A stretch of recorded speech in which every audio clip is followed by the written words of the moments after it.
Dalada taçak şlaydi, atıldım dibayar yar.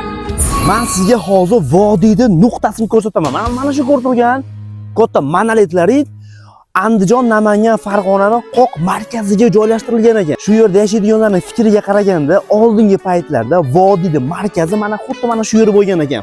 Bu yer oldinlari haqiqiy retro atmosferaga ega bo'lgan love storylar, zakslardan xuddi mana shu yerlarga kelishgan ekan.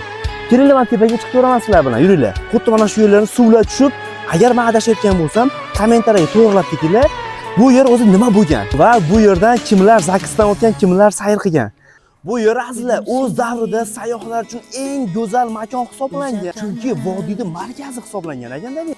Oho, o'rta 5 sm yog'ibdi qor Andijonda. Xuddi mana shu yerda oldinlari olov chiqadi, yo men qanaqadir fontanmi bir narsa bo'lgan ekanda. Qaranglar, Andijonda shunaqangi ajoyib mo'jizakor narsa borligini va endi birinchi marta bilishim.